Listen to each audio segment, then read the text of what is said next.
Hello good morning all of you. तो आज हम आपके लिए लेके आए हैं क्वेश्चन सीरीज जो बहुत ही महत्वपूर्ण क्वेश्चन है, सभी एग्जाम में पूछे जाते हैं। तो चलिए स्टार्ट करते हैं।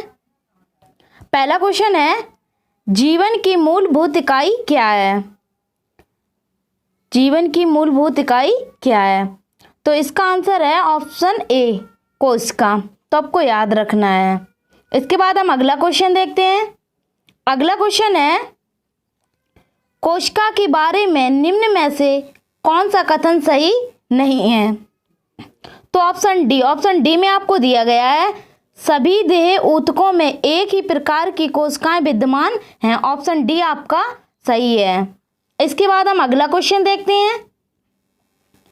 अगला क्वेश्चन है, निम्नलिखित में से कौन सा कोशिकांग पादप कोशिका में पाया जाता है किंतु जंतु कोशिका में नहीं पाया जाता है? तो यहाँ पर आपको देखना है ऑप्शन ए में आपको दिया गया है क्लोरोप्लास्ट। इसके बाद हम अगला क्वेश्चन देखते हैं। अगला क्वेश्चन है आपका, कोशिका का जीवित अंश जीवद्रव कहलाता है, यह बना किससे होता है? तो ये आपको याद रखना है ऑप्शन डी में आपको दिया गया है कोशिका द्रव, केंद्रक द्रव और अन्य कोशिकांग। तो आपको याद रखना है ऑप्शन डी। इसके बाद अगला क्वेश्चन देखते हैं। अगला क्वेश्चन है आपका, 80% से अधिक कोशिका में पाया जाने वाला पदार्थ। ऑप्शन डी आपको याद रखना है, ऑप्शन डी आपका सही है। इसके बाद हम अगला क्वेश्चन देखते हैं। अगला क्वेश्चन है आपका, निम्नलिखित में से किन कोशिकाओं में नाभिक नहीं होता है? तो ऑप्शन बी में आपको दिया गया है लाल रक्त कोशिका। तो ऑप्शन बी आपका सही है। इसके बाद हम अगला क्वेश्चन देखते हैं। अगला क्वेश्चन है आपका, निम्न में से कौन से कोशिकाओं के आत्मघाती बैग कहे जाते हैं? यहाँ पर आपको देखना है, आत्मघाती बैग कहें या आत्महत्या थैली कहें, एक ही बात होती है। तो इसका ऑप्शन जो ए दे रखा है वो आपका सही है, लाइसोसोम। इसके बाद हम अगला क्वेश्चन देखते हैं। अगला क्वेश्चन है आपका, निम्नलिखित कोशिका अंगों में से कौन सा एक अर्धपारगम है? तो ऑप्शन ए में आपको दिया गया है कोशिका झिल्ली। तो ऑप्शन ए आपका सही है। इसके बाद हम अगला क्वेश्चन देखते हैं। अगला क्वेश्चन है आपका, निम्नलिखित में से किसको कोशिका का पावर प्लांट भी कहा जाता है? तो ऑप्शन बी आपका सही है, माइटोकॉन्ड्रिया को कहा जाता है। आपको याद रखना है। इसके बाद हम अगला क्वेश्चन देखते हैं। अगला क्वेश्चन है आपका,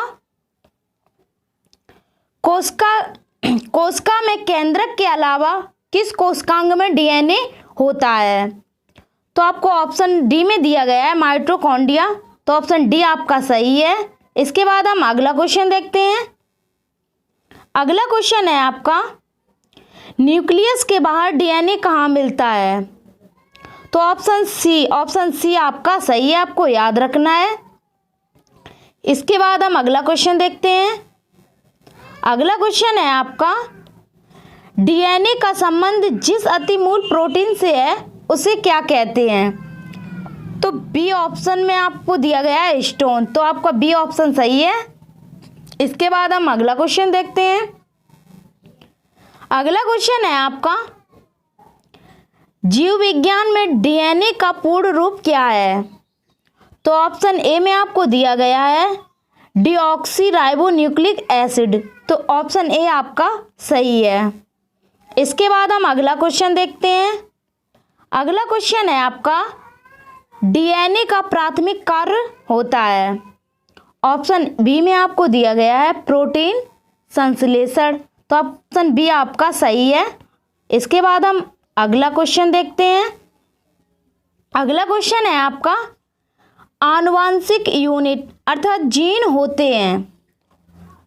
तो ऑप्शन डी में आपको दिया गया है गुणसूत्र में। तो ऑप्शन डी आपका सही है, गुणसूत्र में होते हैं।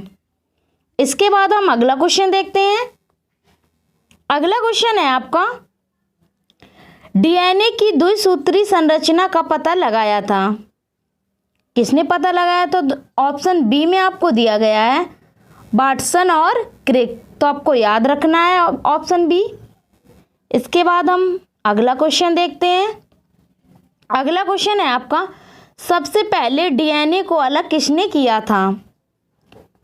तो ऑप्शन ए में आपको दिया गया है फ्रेडरिक हाफ मिस्चर ने किया था। तो आपको ऑप्शन ए याद रखना है। इसके बाद हम अगला क्वेश्चन देखते हैं।